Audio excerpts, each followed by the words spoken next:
Assalamualaikum warahmatullahi wabarakatuh. Waalaikumsalam warahmatullahi wabarakatuh. Bapak-bapak, ibu-ibu, saudara-saudara kaum muslimin rahimakumullah. Setiap orang menginginkan kebahagiaan dan tidak seorang pun menginginkan kesengsaraan dalam kehidupan ini. Namun nyatanya tidak setiap orang yang ingin bahagia mengetahui jalan yang harus ditempuhnya untuk sampai kepada kebahagiaan itu. Maka pada kesempatan pertemuan kali ini saya ingin menyampaikan sebuah hadis dari junjungan kita baginda Nabi besar Muhammad sallallahu alaihi wasallam yang termuat dalam kitab Mukhtarul Ahadits An-Nabawiyah, di mana beliau bersabda, arba'un min sa'adatil mar'i. Ada 4 perkara yang merupakan tanda dari orang bahagia. Saya mau tanya, di antara saudara-saudara yang hadir di sini, apa ada yang kepengen jadi orang sengsara? Seluruhnya tentu ingin mendapatkan kebahagiaan. Maka menurut resep dari Nabi kita, tanda orang bahagia itu 4. Jadi kalau saudara ingin bahagia harus mempunyai 4 perkara ini. Yang pertama, orang bahagia itu kata Nabi, darun wasi'un. Punya rumah biar bagus asal gede. Enak ngaturnya. Daripada sudah punya rumah kecil, adanya di pinggir kali, gubuk, kalau hujan bocor, miring lagi, kiamat. Loh, kalau gitu Islam materialis dong. Hadis ini boleh diartikan dengan makna hakiki, arti yang sebenarnya. Boleh diartikan dengan makna majazi, arti kiasan. Kalau dia diartikan dengan arti kias, maka yang dimaksud darun wasi'un ay qalbun wasi'un. Rumah yang luas tidak lain daripada hati yang lapang. Karena di situ kunci kebahagiaan yang sebenarnya. Walaupun kita cuma tinggal di petak berukuran 2 kali 3 meter, kalau hati kita luas rasanya rumah itu. Tapi biar rumah kita halamannya saja puluhan ribu hektar, ada kolam renangnya, kamar tidurnya tidak lagi terhitung. Kalau hati yang menempati rumah itu sempit, maka akan terasa sempit jugalah rumah itu. Tempat bergantungnya tidak lain adalah hati. Marilah kita mencoba melihat berbagai pandangan orang tentang bahagia ini. Ada orang menyangka bahwa bahagia itu kalau dia mendapatkan harta yang sebanyak-banyaknya. Siapa yang banyak harta, dialah raja. Apa yang dia mau, seluruhnya bisa dibeli. Keamanannya, dia bisa menyewa petugas. Seluruh fasilitas untuk menyenangkan kehidupannya bisa dibeli. Pendeknya, hartalah segala-galanya dalam kehidupan. Sampai ada pepatah mengatakan, innad darahima fil amakini kulliha taksur rijala mahabatan wa jalala. Sesungguhnya harta, dinar, dirham, uang di mana-mana selalu bikin hebat orang yang memilikinya. Coba lihat, orang yang punya duit sama yang enggak punya duit, jangan gaya hidupnya, gaya jalannya aja lain. Wahia lisanun liman arada fasahatan, wahia silahun liman arada qitala.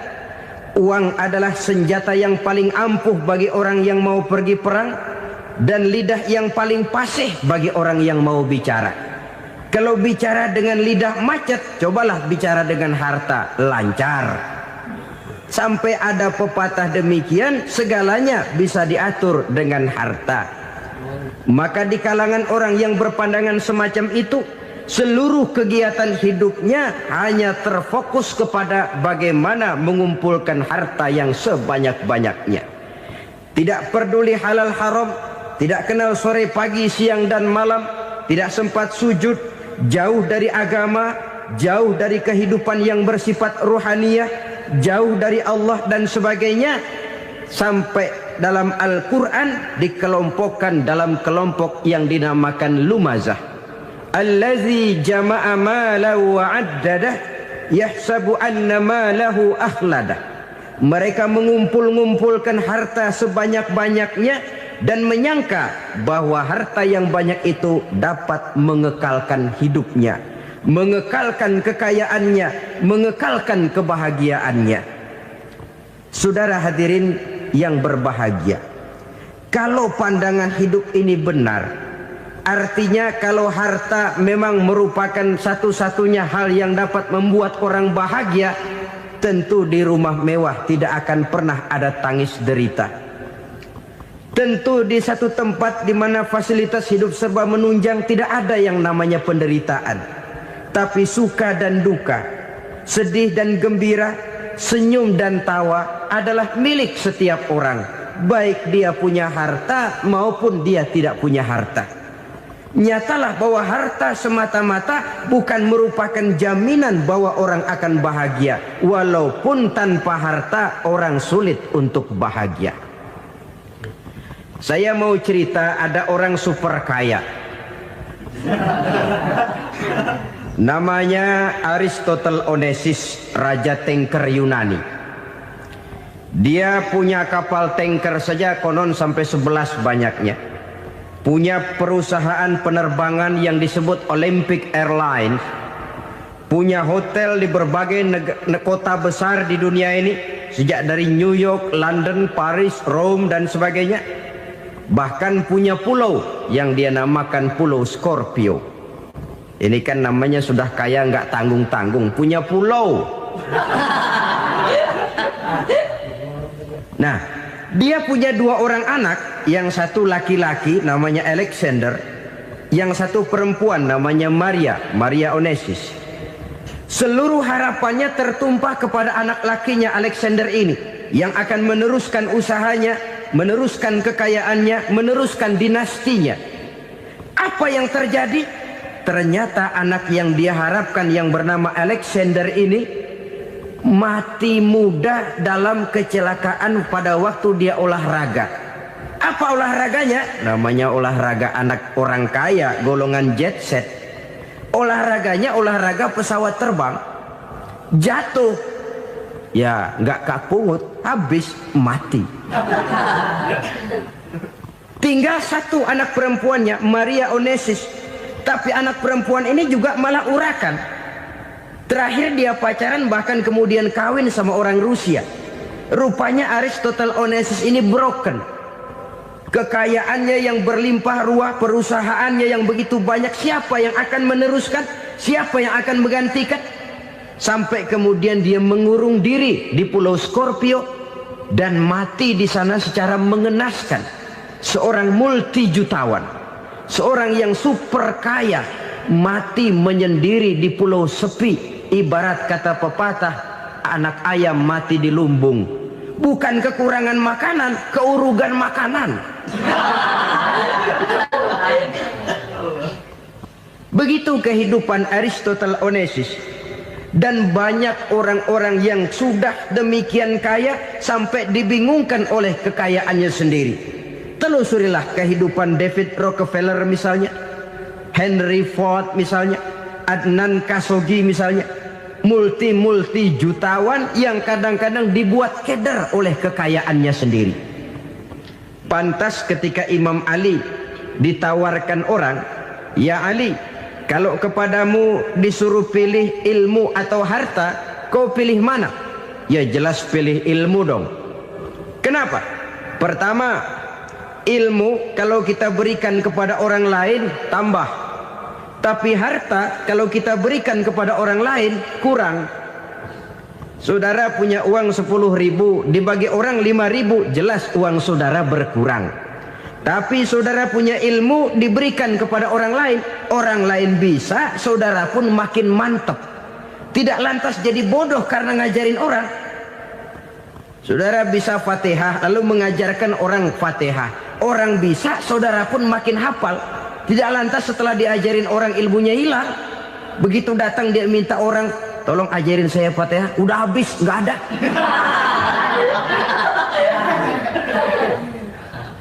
Yang kedua kata Imam Ali, ilmu menjaga kita. Kalau harta kita yang harus jaga. Makin banyak ilmu makin terpelihara diri seharusnya. Tetapi makin banyak harta makin bingung kita jaganya. Sampai kadang-kadang kalau perlu seluruh keliling rumah dipasangi alarm. Belum cukup disewakan anjing besar-besar, pasang di depan pintu, awas anjing galak. Masih belum cukup juga cari centeng tukang-tukang kepruk jaga rumah. Masih terasa belum aman, padahal rumahnya dikelilingi tembok besar. Di balik tembok ada pintu-pintunya tebal. Di balik pintu itu terbuka masuk kamar, kamar pun ada pintunya, pintunya pun kuat. Masuk ke dalam kamar ada lemari, lemarinya pun pintunya kuat, dikunci, kuncinya pun kuat. Tapi terhadap seluruhnya yang timbul cuma sekedar was-was saja.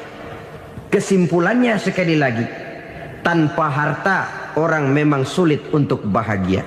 Tapi harta semata-mata tidak merupakan jaminan orang akan bahagia.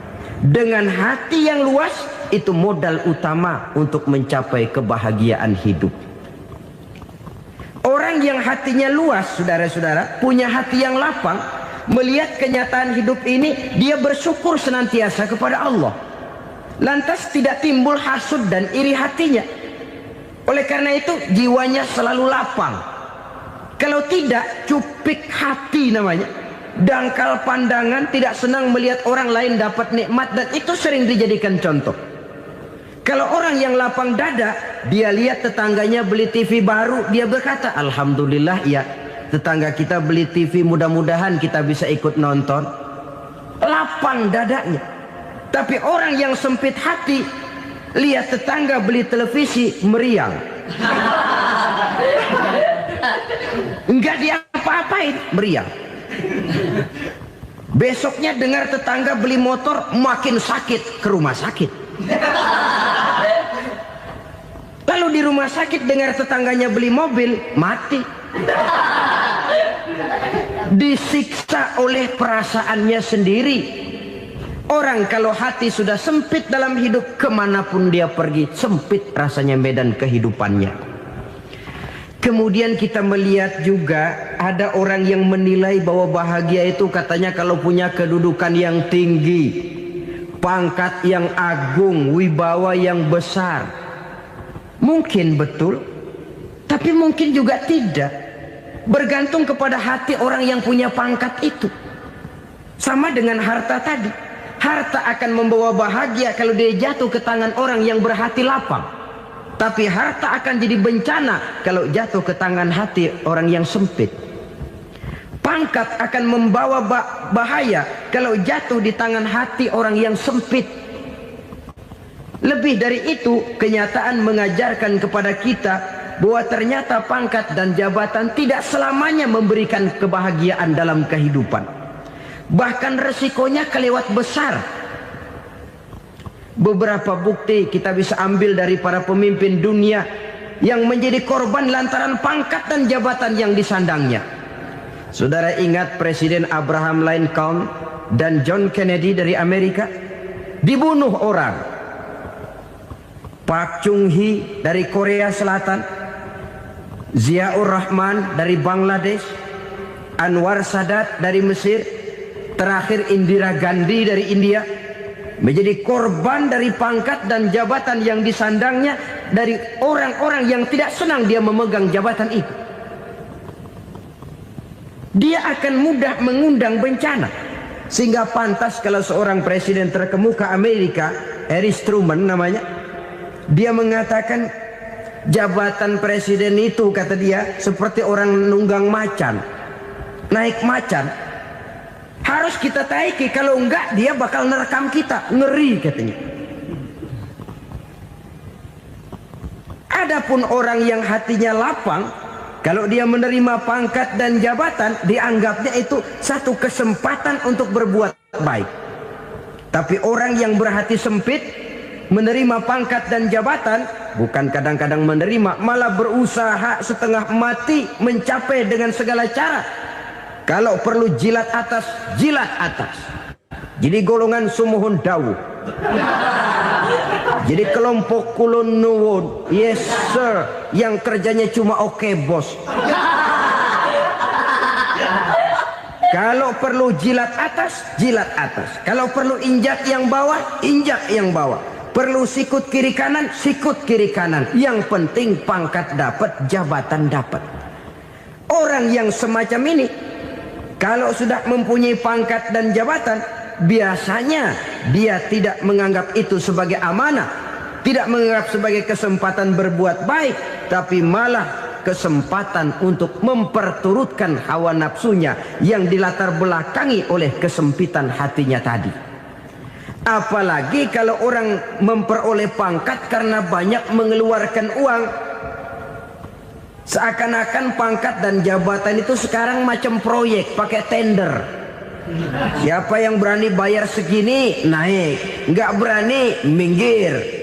Padahal logikanya, kalau orang mencapai satu jabatan karena banyak mengeluarkan uang, hampir bisa dipastikan bahwa setelah jabatan itu dia pegang, langkah pertama yang akan dilakukannya ialah berusaha bagaimana uang yang dia keluarkan supaya kembali.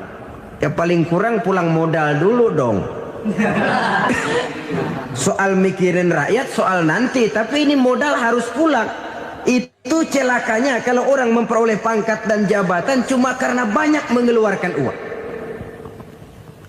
Jarang orang yang mempunyai keyakinan dan pandangan bahwa pangkat dan jabatan merupakan amanah. Jadi sekali lagi, pangkat dan jabatan mungkin saja membawa kebahagiaan kalau jatuh ke tangan orang yang berhati lapang. Tapi bisa jadi bencana kalau dia jatuh ke tangan orang yang mempunyai hati yang sempit. Dan lagi-lagi stresnya hati yang lapang. Lalu sebagian orang, saudara, ada yang berpandangan katanya bahagia itu kalau jadi orang terkenal, mempunyai popularitas, menjadi idola di kalangan remaja, di kalangan orang tua, di segala lapisan masyarakat. Padahal makin populer orang makin terikat dia. Ya kalau macam kita ini kan nggak punya nama, nggak populer, tengah malam buta mau nongkrong di warung Tegal aman. Tapi pangkat, jabatan, kedudukan, popularitas menyebabkan kita diikat dengan berbagai macam peraturan. Cuma mandi sama ke WC saja yang nggak dikawal.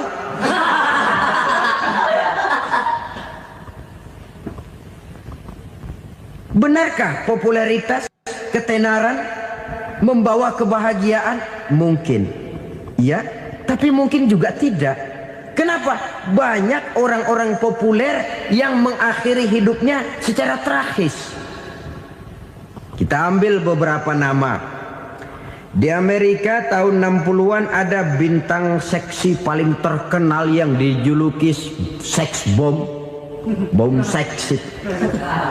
Sampai sekarang jadi legenda, namanya Marilyn Monroe. Singkatan double-nya itu inisialnya MM, Marilyn Monroe. Terkenal, top, sampai dia mati tahun 62. Namanya sekarang masih saja dibicarakan orang. Kenapa dia bunuh diri? Tidak punya hartakah dia? Banyak. Kurang populerkah dia? Seluruh dunia mengenalnya. Sejak rakyat kecil sampai pejabat tinggi dia punya hubungan.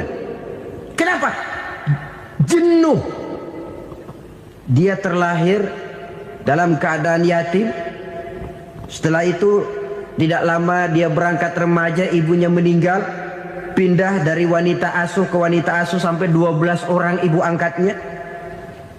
Dan kekecewaan yang paling parah, setiap laki-laki yang dekat dengannya hanya seperti kapal berlabuh. Datang dan pergi silih berganti. Padahal dia merindukan seseorang yang bisa melindungi hidupnya. Dia rindukan itu dan dia tidak pernah menemukan. Itu yang akhirnya menyebabkan dia minum pil tidur kelewat dosis, minum obat tidur kebanyakan, ya tidur terus sampai sekarang.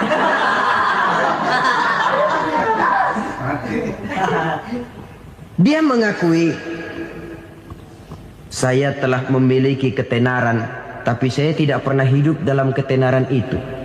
Saya pandai main sandiwara, tapi saya ingin hidup dalam alam yang real sebagaimana umumnya orang. Itu yang dia rindukan. Menyusul jejak yang namanya Marilyn Monroe ini, Billie Holiday, saudara kenal tentu, di rumah sakit dirawat. Dia juga minum obat overdosis, mati lagi. Jimi Hendrix minum obat tidur overdosis kelewat batas, mati lagi. Lalu yang menghanyutkan diri di danau, Janis Joplin dan Brian Jones. Ini orang-orang populer, orang-orang terkemuka yang mengakhiri hidup secara tragis, bukan karena tidak terkenal, mungkin karena sudah saking terkenalnya. Contoh paling belakangan, Bruce Lee. Wah, ini tukang-tukang kepruk tentu kenal siapa dia. Sampai sekarang pun tabir kematiannya masih merupakan misteri.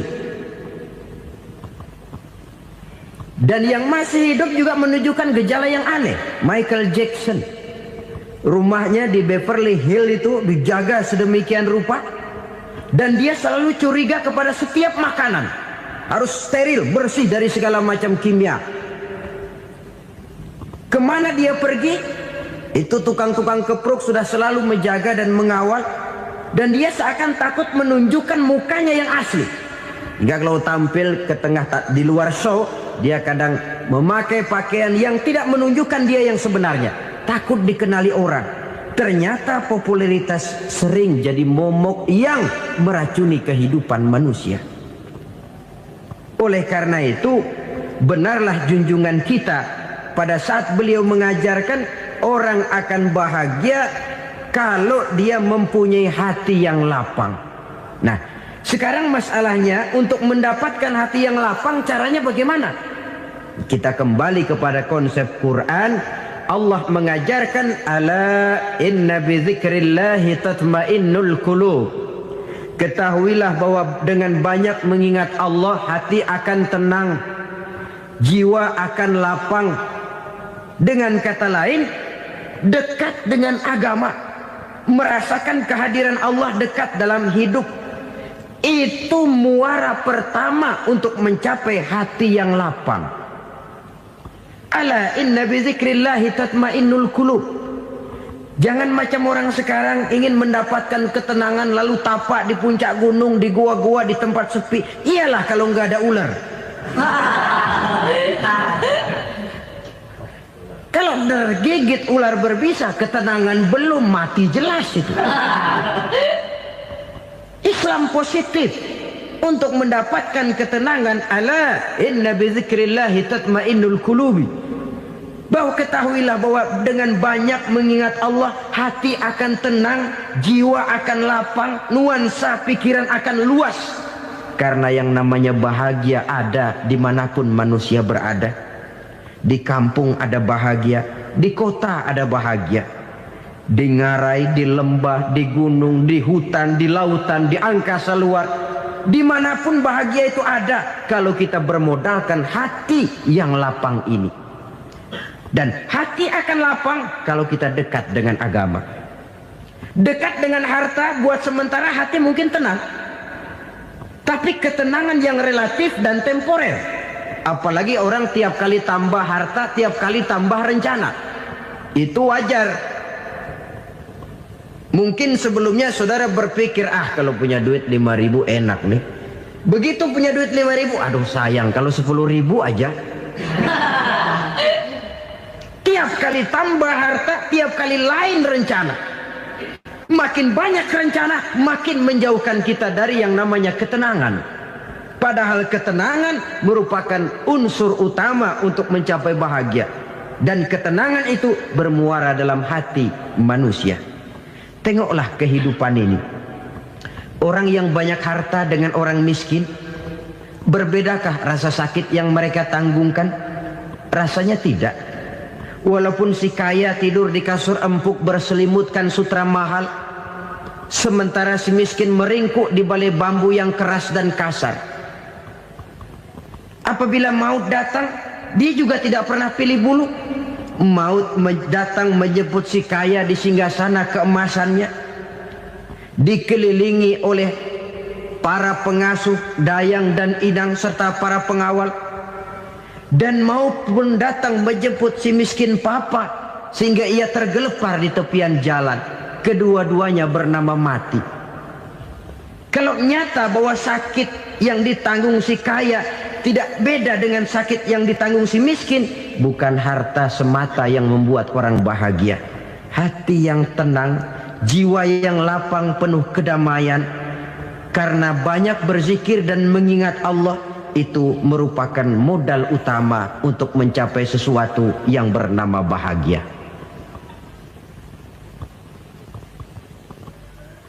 Saudara hadirin yang saya hormati, inilah yang pertama dari 4 ciri yang digambarkan oleh Nabi tentang tanda-tanda orang bahagia. Dan harus berangkat dari yang pertama ini, hati yang lapang. Ini yang harus kita miliki lebih dahulu.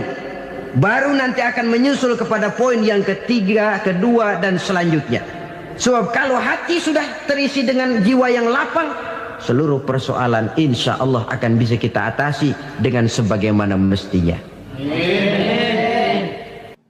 Yang kedua sekarang, tanda orang bahagia menurut baginda Nabi, markabun syariah.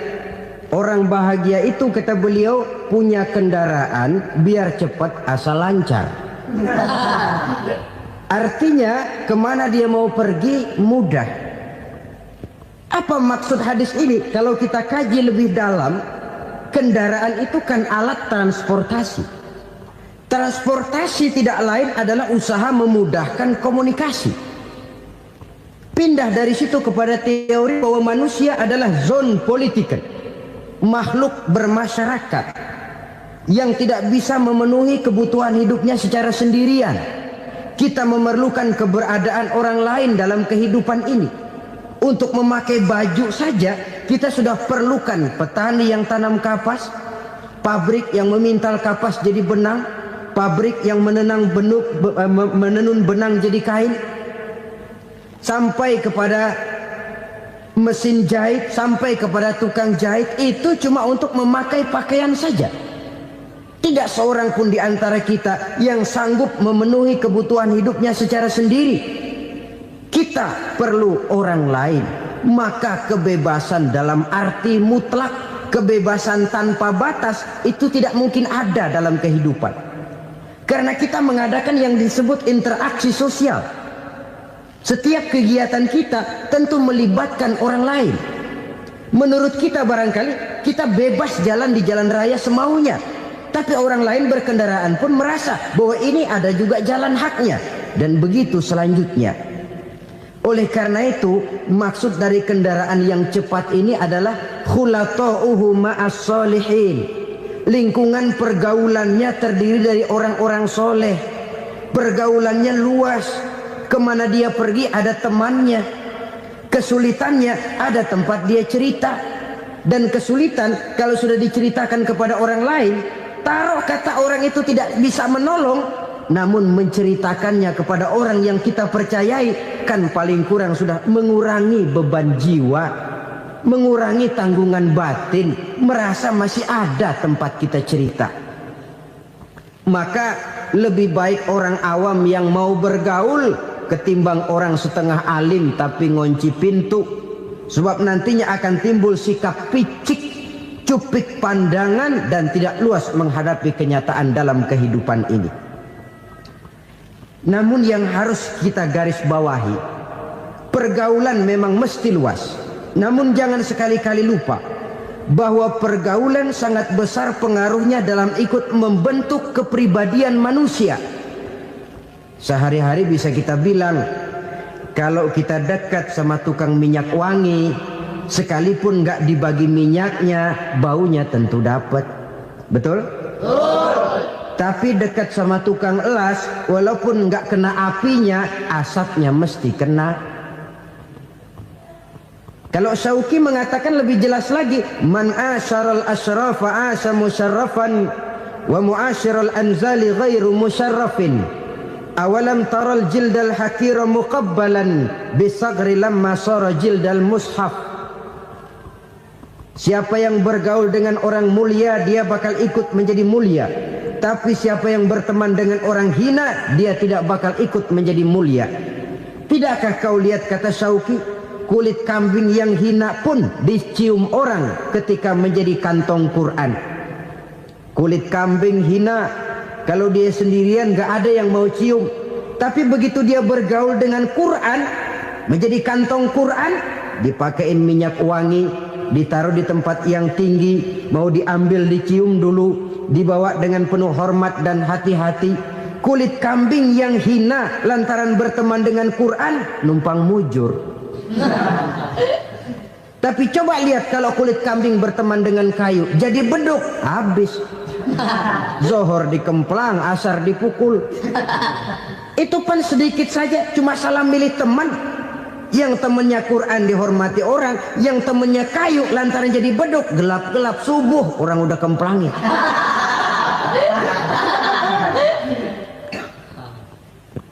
Maka terutama kepada adik-adik remaja yang masih mencari identitas diri, yang ibarat kaset masih kaset kosong, mudah diisi oleh apapun, pandai-pandailah memilih teman dalam bergaul. Karena banyak orang yang tadinya baik-baik, ketika terseret dalam pergaulan dengan orang yang tidak baik, kebaikannya menjadi lentur dan luntur. Tapi berapa banyak bajingan-bajingan tengik, orang-orang yang berlumur noda dan dosa, tiap hari melakukan maksiat, namun bergaul dengan orang yang baik-baik, pada akhirnya sedikit demi sedikit beringsut dan berangsur dia terbiasa mengikuti kebaikan-kebaikan. Saya tekankan ini kepada remaja karena mereka masih mencari identitas diri. Apa yang mereka lihat mereka mau, apa yang mereka dengar mereka ingin tahu. Coba lihat kehidupan remaja. Pulang nonton film Rambo, pengen jadi Rambo, gagah, maunya belekai melulu.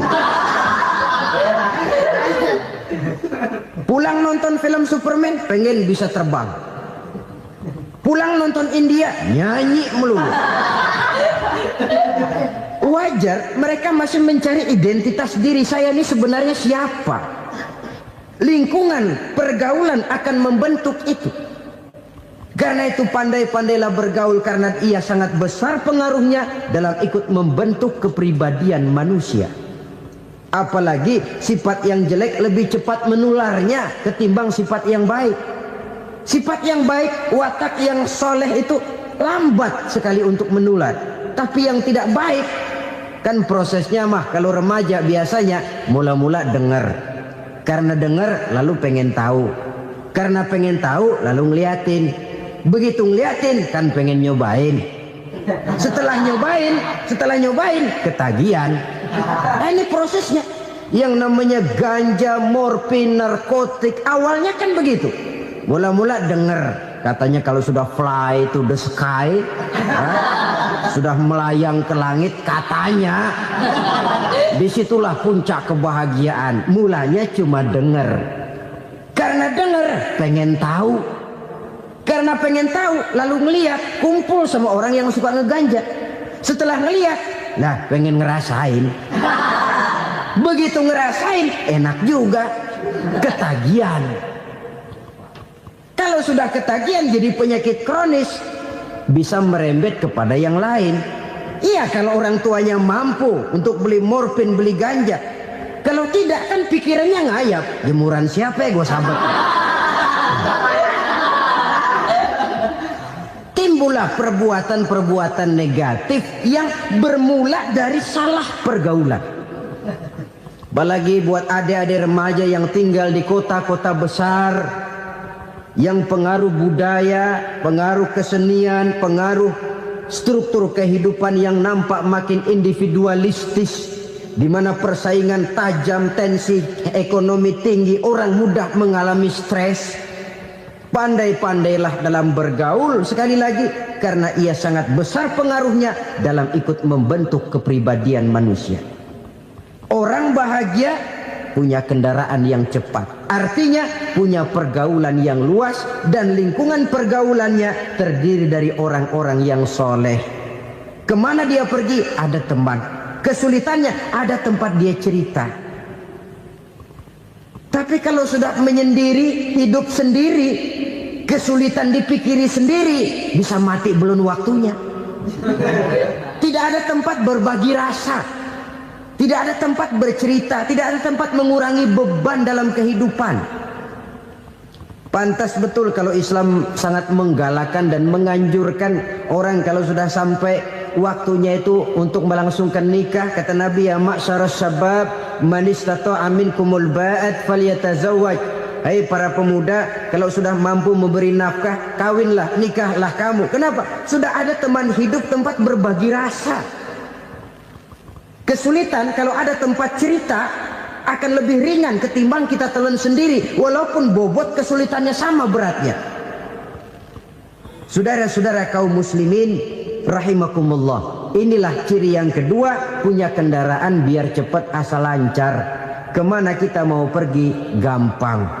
Dengan kata lain, setelah hati yang luas, pergaulan yang luas. Dua. Yang ketiga sekarang, tanda orang bahagia itu menurut Nabi, misbahun mudhi'un, punya lampu yang terang. Oh, itu enggak problem. Sekarang sudah zamannya listrik masuk desa, Pak. Lampu sudah terang semua.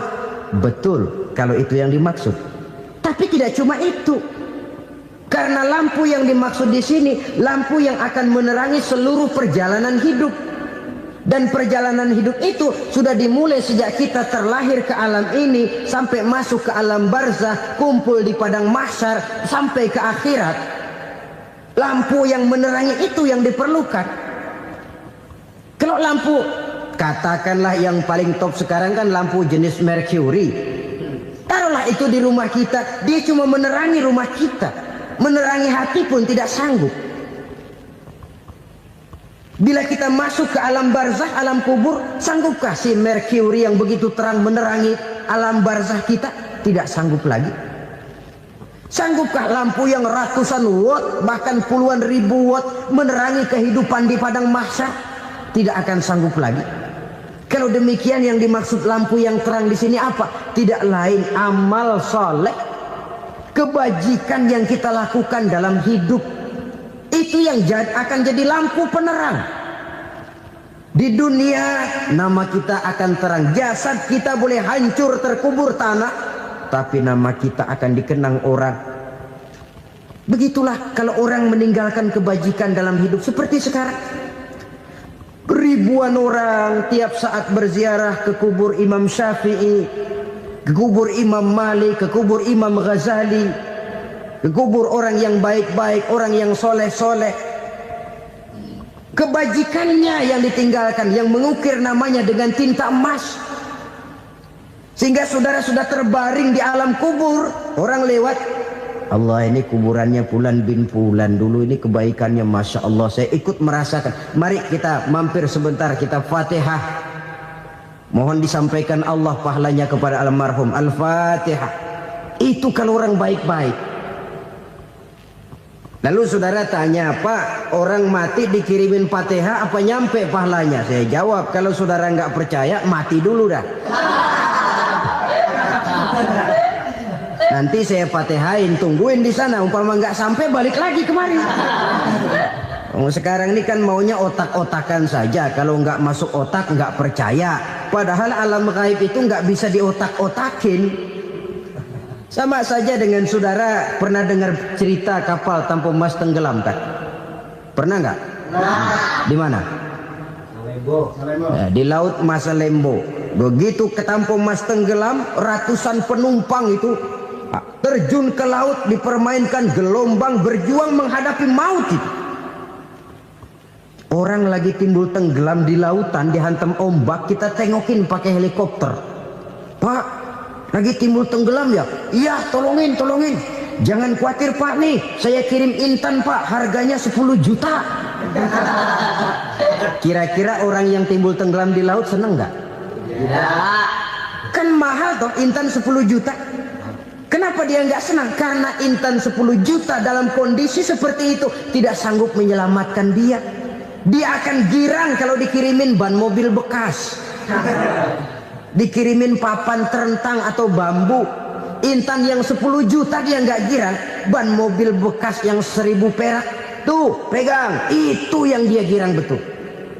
Inilah sebabnya Nabi berkata, mal mayyitu fi qabrihi illa kal ghariqil mutaghawwis. Orang yang meninggal di alam kuburnya seperti orang timbul tenggelam di lautan.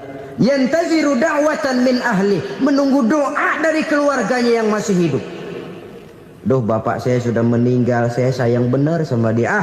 Kirimin kulkas ke kuburannya Itu sama saja dengan tadi orang tenggelam di lautan dikirimi intan yang harganya 10 juta, ndak sampai.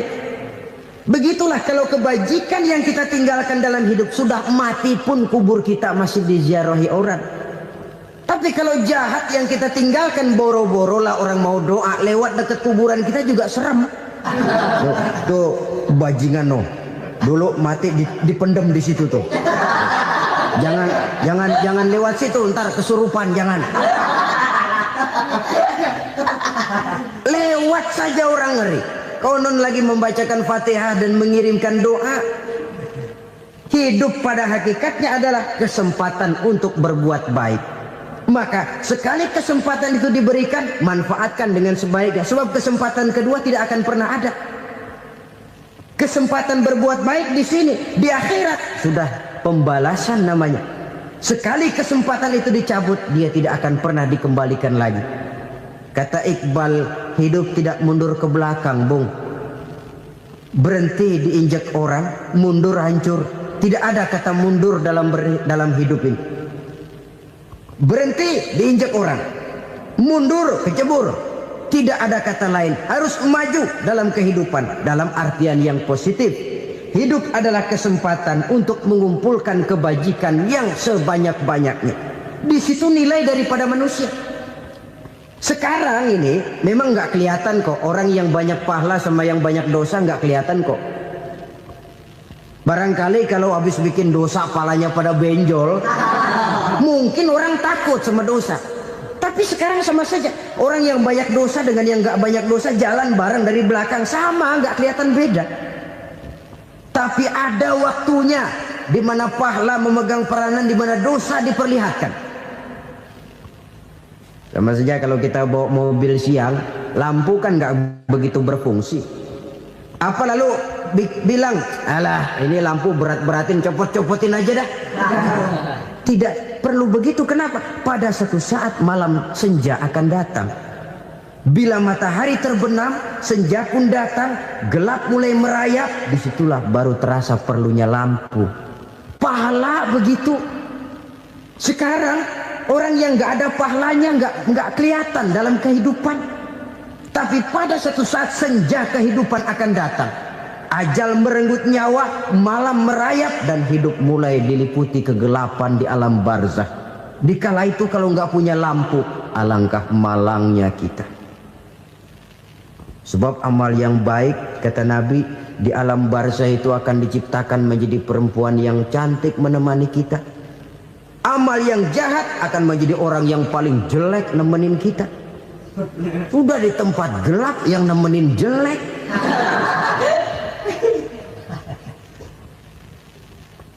Kaum muslimin rahimakumullah. Kalau demikian masalahnya, tergantunglah kita pandai memanfaatkan waktu. Al-waktu kasayf, waktu itu cepat sekali. Yang namanya waktu itu tahu-tahu. Tahu-tahu udah tahun 87. Tahu-tahu udah begitu. Tahu-tahu yang kemarin anak-anak, sekarang udah pada punya anak. Tahu-tahu saja itu. Begitu cepat waktu berlalu. Kalau tidaklah pandai kita memanfaatkannya, akan rugi kita. Nabi bersabda, "Man kana yaumuhu khairun min amsihi fahuwa rabih." Barang siapa yang hari ini lebih baik daripada hari kemarin, itu orang untung. Hari ini lebih baik daripada kemarin. Bulan ini lebih baik dari bulan kemarin. Tahun ini lebih baik dari tahun kemarin. Itu orang yang beruntung. Tahun kemarin sembayangnya maghrib doang, sekarang udah tambah isya. Tahun kemarin cuman Idul Fitri aja ngancem bener, sekarang udah tambah Jumat, lalu tambah lagi maghrib, tambah lagi isya, dan selanjutnya. Hari ini lebih baik daripada kemarin, itu orang yang beruntung. Wa man kana yaumuhu mislu amsihi fahuwa khasir. Lalu barang siapa yang hari ini sama saja dengan hari kemarin, itu orang rugi. Hari ini sama dengan kemarin, rugi itu. Bulan ini begitu, bulan kemarin begitu, tahun ini begitu, tahun lalu juga begitu. Rugi itu orang. Rugi apa? Rugi umur. Umur tambah, amalan gak pernah tambah. Dan saya pikir lebih merupakan azab ketimbang nikmat kalau orang dikasih panjang umur cuma untuk numpuk dosa. Mending mana? Panjang umur banyak dosa sama pendek umur dikit dosa? Mending mana? Mending mana? Ya, paling mending tentu panjang umur banyak pahala. Tapi kalau tidak, sekali lagi, lebih merupakan azab ketimbang nikmat kalau orang diberikan panjang umur tapi cuma untuk sekedar menumpuk dosa. Kehilangan kesadaran bahwa dunia bukan terminal akhir dari satu perjalanan. Dia cuma halte di mana kita berhenti sebentar untuk menuju kepada terminal yang hakiki. Saudara-saudara kaum muslimin rahimakumullah, inilah lampu yang akan menerangi kehidupan. Amal yang kita lakukan di dalam kehidupan. Jadi yang dimaksud dengan lampu yang terang, kebajikan yang kita kerjakan dalam hidup. Nah, setiap orang di awal tadi saya bilang ingin bahagia. Bahagia itu kan hakikatnya kumpulan senang dan selamat. Senang, selamat. Apa bedanya? Senang tapi tidak selamat, nggak bahagia. Selamat tapi nggak senang, nggak bahagia orang. Contoh, kalau orang korupsi, duitnya banyak, senang dia, tapi keselamatannya. Ada tentara baris di samping rumahnya udah bingung, padahal tentara latihan. Tentara cuma latihan, dia bingung. Senang, tapi karena keselamatannya tidak terjamin, dia tidak bahagia. Sebaliknya pegawai negeri jujur benar cuma segaji-gajinya, selamat nggak korupsi tapi melarat, ya nggak bahagia juga, kurang senang. Kesenangan dan keselamatan untuk dunia saja, ya sekali lagi, kalau cuma sekedar untuk dunia saja bisa dibeli pakai uang, bisa dibeli pakai uang. Saudara ingin selamat bisa dibeli pakai uang, saudara ingin senang bisa dibeli dengan uang. Tapi setelah mati masuk ke alam barzah, habis kekuasaan uang. Nggak bisa lagi beli keselamatan pakai uang, tidak mungkin lagi membeli kesenangan dengan uang. Di situ pahala yang megang peranan. Makin banyak pahala, makin banyak saham untuk membeli kesenangan dan keselamatan, untuk memperoleh yang namanya bahagia. Dan jangan lupa loh, di alam barzah kita nggak sebentar, menunggu datangnya kiamat. Loh iya, kalau kita begitu dikuburin terus kiamat datang, untung. Tapi kalau masih harus 1000, 2000, puluhan ribu tahun yang akan datang, dalam satu penantian yang begitu lama, tanpa saham untuk memperoleh kebahagiaan, satu kemalangan yang tidak ada pernah putus-putusnya. Janganlah tergelincir oleh kebahagiaan sebentar yang menipu dengan mengorbankan kebahagiaan hakiki yang berjangka panjang. Apa artinya senyum sejenak kalau harus ditebus dengan tangis seumur hidup? Biarlah kita minum jamu, pahit memang, getir memang, tapi kan besok badan sehat. Daripada sekarang minum sirup, manis memang, enak memang, tapi bibir pada jontor besoknya. Sirawan, batuk, nggak karu-karuan. Banyak orang tertipu oleh kesenangan yang sebentar, Padahal laisa kullu ma yalma'u zahaban. Belum tentu semua yang berkilat itu emas. Belum tentu semua yang gemerlap itu intan. Karena itu marilah manfaatkan kesempatan yang diberikan Allah ini untuk mengumpulkan kebajikan yang sebanyak-banyaknya. Yang terakhir sekarang, yang keempat, tanda orang bahagia kata Nabi. Zaujatun salihah. Orang bahagia itu tanda yang keempat kata Nabi, punya istri biar cakep asal taat. Sudah surga itu sudah. Cakep taat. Istri kayak gitu, kalau belum mati jangan dikuburin dulu. Sudah cakep taat lagi. Tapi kadang-kadang enggak, udah jelek ngadat melulu. Apa yang mau dipilih? Sebab itu Quran mengatakan istri pakaian untuk suami, suami pakaian untuk istri. Kenapa suami istri diibaratkan pakaian? Alangkah tingginya gaya bahasa Quran ini. Suami istri teman hidup, hidup perjalanan panjang. Sejak kita dalam rahim sudah ada hidup kan di sini. Sampai ke alam dunia, masuk ke alam barzah, kumpul di padang mahsyar, sampai menuju akhirat, itu perjalanan hidup. Carilah istri atau suami teman hidup yang membawa manfaat tidak hanya kehidupan di dunia ini, sampai di alam barzah, sampai di padang mahsyar. Suaminya mungkin meninggal lebih dulu atau istrinya mungkin meninggal lebih dulu. Tapi suami atau istri yang masih hidup berbuat kebajikan. Suami saya meninggal, ada hartanya, saya sedekahkan, niat pahala untuk almarhum suami saya. Ini teman hidup. Tidak dibatasi dan tidak bisa dipisahkan oleh maut sekalipun. Zohirnya mungkin pisah, badannya mungkin pisah, tapi hatinya, jiwanya, kebersamaannya dalam menghadapi kehidupan. Karena itu, saudara-saudara, bahasa Quran indah. Suami istri diibaratkan seperti pakaian. Apa fungsi pakaian? Pertama, pakaian jadi kebanggaan. Artinya suami harus menjadi kebanggaan istri, istri harus jadi kebanggaan suami. Yang kedua, pakaian itu kan fungsinya menutup aurat. Artinya sesama suami istri harus saling menjaga kekurangan masing-masing. Jangan malah sesama suami istri saling membongkar rahasia dan aibnya sendiri-sendiri. Istrinya diceritain jeleknya di mana-mana, atau suaminya dibongkar rahasianya di pasar umum. Itu sudah tidak lagi berfungsi sebagai pakaian. Kenapa semua ini diperlukan? Karena kita menyadari bangsa yang baik terdiri dari masyarakat yang baik. Masyarakat yang baik merupakan susunan dari warga yang baik. Warga yang baik adalah terdiri dari rumah tangga yang baik. Dan rumah tangga yang baik merupakan susunan dari pribadi yang baik. Dari situ langkah dimulai. Membangun satu bangsa yang baik diawali dengan membangun rumah tangga yang baik, dengan menciptakan pribadi-pribadi yang baik. Sehingga dari sini diharapkan berkembanglah nilai-nilai kebaikan. Orang akan bahagia mempunyai istri yang soleh. Kenapa? Tidak ada seorang suami bisa sukses jadi apapun dia, apapun profesinya.